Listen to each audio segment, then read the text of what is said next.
Good morning students. आज हम Indian contract act में remedies for breach of contract यानी अनुबंध भंग के उपचार के बारे में पढ़ने जा रहे हैं।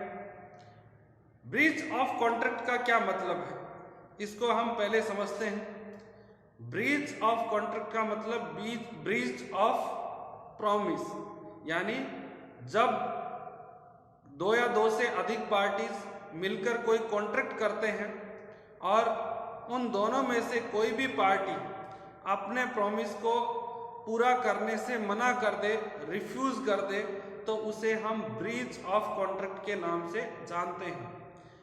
यहाँ पर देखिए, जो कॉन्ट्रैक्ट किया जाता है पार्टीज के द्वारा, जनरली उसको जो डिस्चार्ज है या कॉन्ट्रैक्ट का समापन है वो परफॉर्मेंस के द्वारा किया जा सकता है या ब्रीच ऑफ कॉन्ट्रैक्ट के माध्यम से भी कॉन्ट्रैक्ट को समाप्त किया जा सकता है। इसके अलावा भी जो अदर मेथड्स थे डिस्चार्ज ऑफ कॉन्ट्रैक्ट के बारे में, उनको हमने लास्ट वीडियो में पढ़ा था। सबसे जो पॉपुलर मेथड है डिस्चार्ज ऑफ कॉन्ट्रैक्ट के लिए, उसमें फर्स्ट है परफॉर्मेंस ऑफ कॉन्ट्रैक्ट, यानी अनुबंध का निष्पादन करके जो अनुबंध है या कॉन्ट्रैक्ट है उसको पूरा किया जाता है, उसको समाप्त किया जाता है। दूसरा जो पॉपुलर मेथड है डिस्चार्ज ऑफ कॉन्ट्रैक्ट का, वो है ब्रीच ऑफ कॉन्ट्रैक्ट, यानी जो पार्टीज है वो कॉन्ट्रैक्ट में किए गए प्रॉमिस को पूरा करने से मना कर दे तो उसे हम ब्रीच ऑफ कॉन्ट्रैक्ट के नाम से जानते हैं। तो ब्रीच ऑफ कॉन्ट्रैक्ट एक प्रकार से जो पार्टीज के द्वारा कॉन्ट्रैक्ट को परफॉर्म करने से मना कर देना है। यहाँ पर एक एग्जाम्पल के द्वारा हम समझते हैं। जैसे ए और बी दो पार्टी हैं किसी कॉन्ट्रैक्ट में। ए ने 1 महीने बाद बी को 10,000 रुपये पे करने का वचन दिया।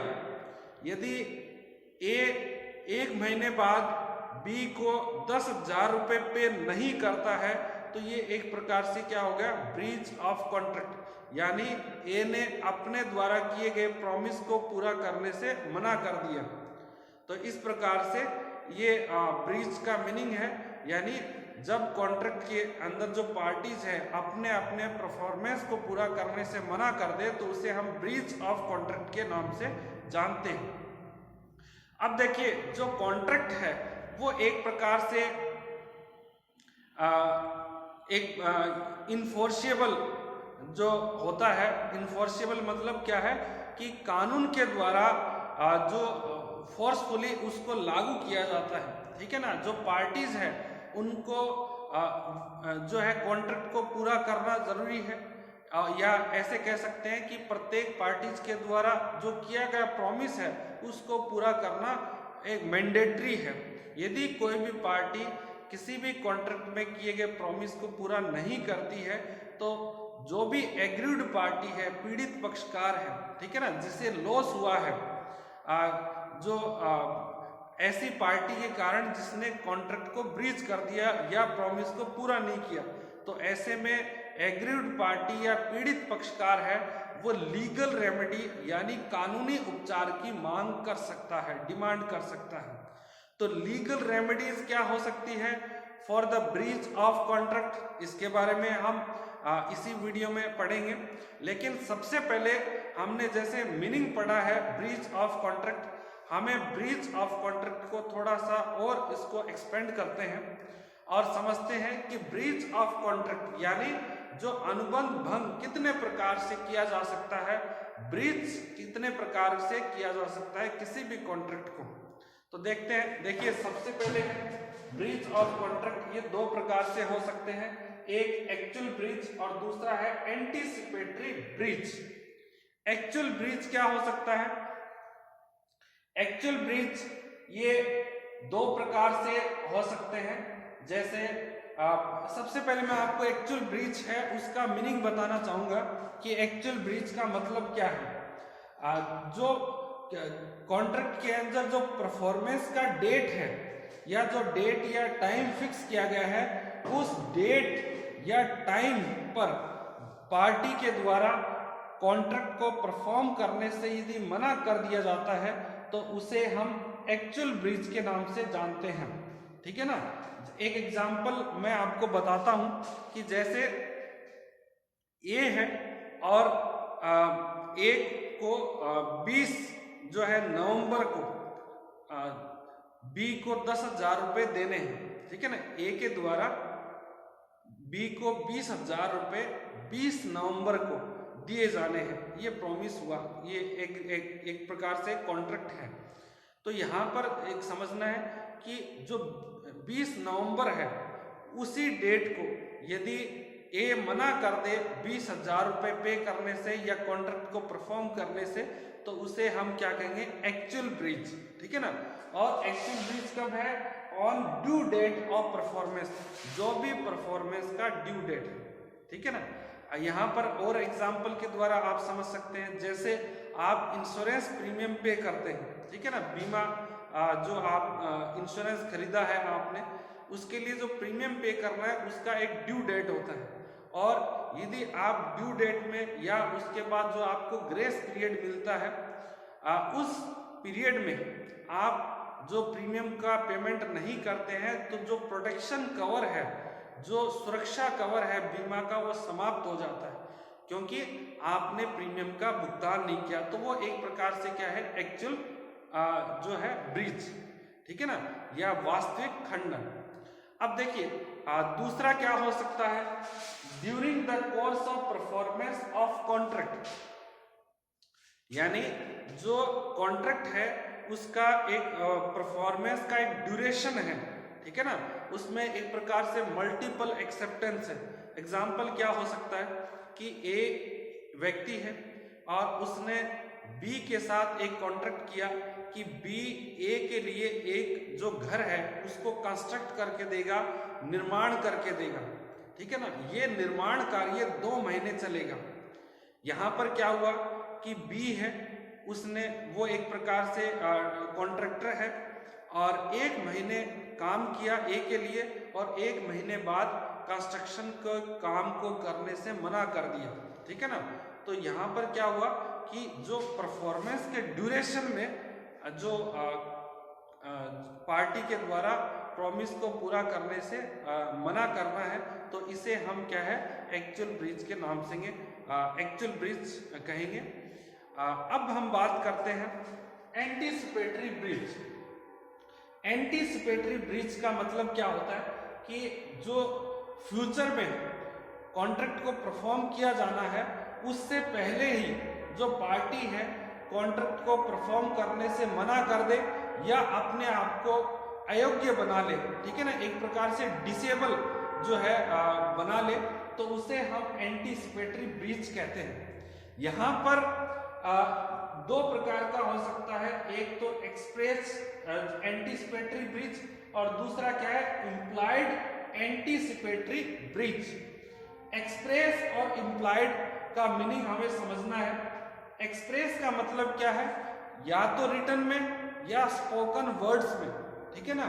पार्टी के द्वारा कह दिया जाता है कि वह अपना प्रॉमिस है वो ड्यू डेट को पूरा नहीं करेंगे, तो उसे हम क्या कहेंगे, एंटीसिपेटरी ब्रीच के नाम से जानेंगे। एक एग्जाम्पल के द्वारा हम समझते हैं, जैसे ए है, ए के द्वारा बी को 5,000 रुपए जो है नेक्स्ट मंथ दिए जाने हैं।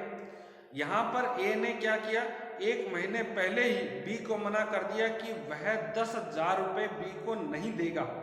तो इस प्रकार से क्या है, जो ड्यू डेट है या परफॉर्मेंस का डेट है उस डेट से पहले पार्टी के द्वारा मना कर दिया जाता है, तो उसे हम एंटीसिपेटरी ब्रीच के नाम से जानेंगे।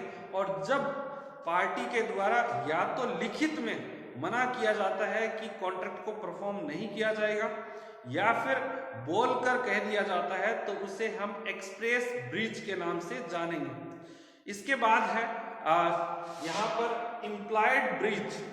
इम्प्लाइड ब्रीच में क्या है कि पार्टी अपने बिहेवियर से, अपने कंडक्ट से अपने आप को डिसेबल बना लेते हैं किसी भी कॉन्ट्रैक्ट को परफॉर्म करने से, तो उसे हम इम्प्लाइड ब्रीच के नाम से जानते हैं। एग्जाम्पल बहुत बढ़िया है। यहाँ पर देखिए जो अनिल है, अनिल एक तरीके से बैचलर बॉय है, ठीक है ना, बैचलर व्यक्ति है, और उसने जो अनीता है उससे शादी करने का प्रॉमिस किया, ठीक है ना, कि अनिल अनीता से 1 महीने बाद शादी करेगा। ये एक प्रकार से दोनों के मध्य जो गुड फेथ के आधार पर किया गया कॉन्ट्रैक्ट है। अनिल ने जो 1 महीने पहले ही, ठीक है ना, यानी जो प्रॉमिस किया गया था, कॉन्ट्रैक्ट किया गया था, उसके 2 दिन बाद अनिल किसी दूसरी लड़की से शादी कर लेता है। तो ऐसे में फिर ये संभव नहीं होगा कि अनिल अनीता से शादी कर सकता है 1 महीने बाद, ठीक है ना, क्योंकि अनिल ने अपने आप को अयोग्य बना लिया, अपने आप को डिसेबल बना लिया कि अब वह शादी नहीं कर सकता। इसके पीछे रीजन क्या है कि कोई भी शादीशुदा व्यक्ति है, मैरिड पर्सन है, वो जब तक कि उस अपने जो स्पाउस है उसको जो डाइवोर्स नहीं दे देता, तब तक वो दूसरे किसी भी महिला या पुरुष से शादी नहीं कर सकता है, ठीक है ना। तो ये एक प्रकार से क्या है, जो एंटीसिपेटरी ब्रीच है और ये इम्प्लाइड ब्रीच है।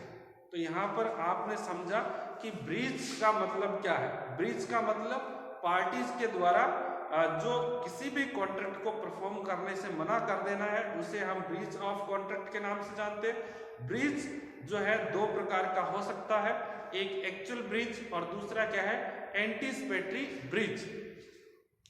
एक्चुअल ब्रीच के अंदर जो ड्यू डेट होता है, उस पर जो परफॉर्मेंस का डेट है, समय है, उस डेट को उस समय पर जो पार्टीज के द्वारा कॉन्ट्रैक्ट को परफॉर्म करने से मना कर दिया जाता है।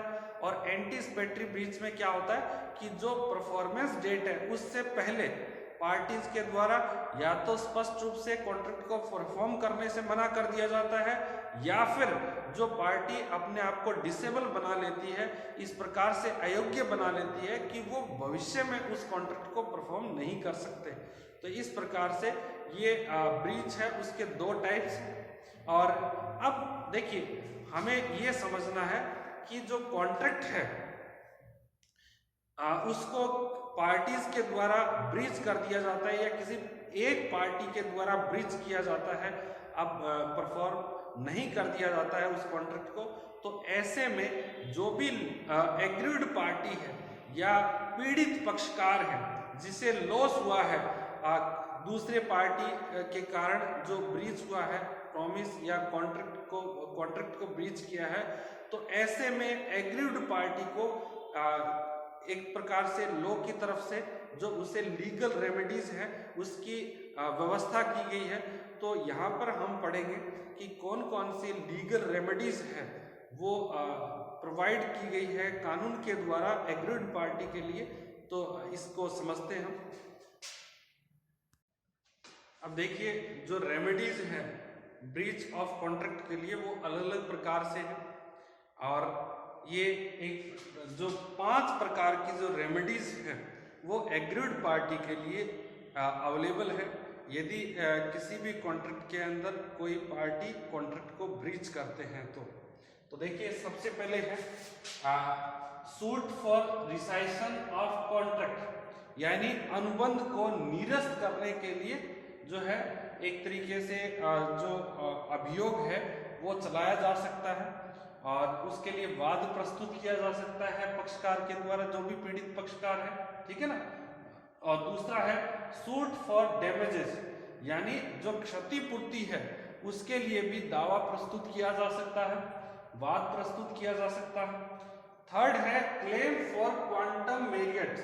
क्वांटम मेरिट का मतलब क्या है कि जिस व्यक्ति ने जितना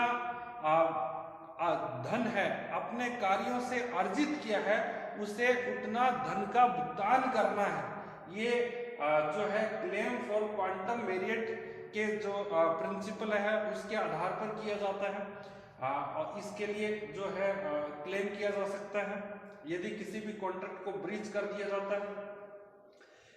इसके बारे में हम जो भी है जितने भी हम यहाँ पर जो रेमेडीज लिख रहे हैं इनको हम सेपरेटली जो एक तरीके से डिफाइन करके पढ़ेंगे। यहाँ पर मैं केवल आपको कितने प्रकार की रेमेडीज अवेलेबल है एग्रीड पार्टी के लिए उनके नाम मैं आपको बता रहा हूँ। फिर उसके बाद फोर्थ है क्लेम फॉर स्पेसिफिक परफॉर्मेंस। जो एग्रीड पार्टी है वो कॉन्ट्रैक्ट के अंदर स्पेसिफिक परफॉर्मेंस की डिमांड कर सकती है, उसके लिए दावा प्रस्तुत कर सकती है। फिर उसके बाद है क्लेम फॉर इंजेक्शन, यानी इंजेक्शन का मतलब क्या है, एक प्रकार से निषेधाज्ञा, कोर्ट से जो निषेधाज्ञा प्राप्त करने के लिए जो है वाद प्रस्तुत किया जा सकता है या दावा प्रस्तुत किया जा सकता है कि कोर्ट है किसी पर्टिकुलर कार्य को करने से रोके, ठीक है ना, उस पर रोक लगाए, ठीक है, या इंजेक्शन स्टे ऑर्डर है वो जारी करे। तो इस प्रकार से ये 5 प्रकार की जो लीगल रेमेडीज है वो एग्रीड पार्टी के लिए जो कॉन्ट्रैक्ट एक्ट में अवेलेबल है, और इनके बारे में डिटेल से हम नेक्स्ट वीडियो में पढ़ेंगे। आज के लिए इतना ही। Thank you so much.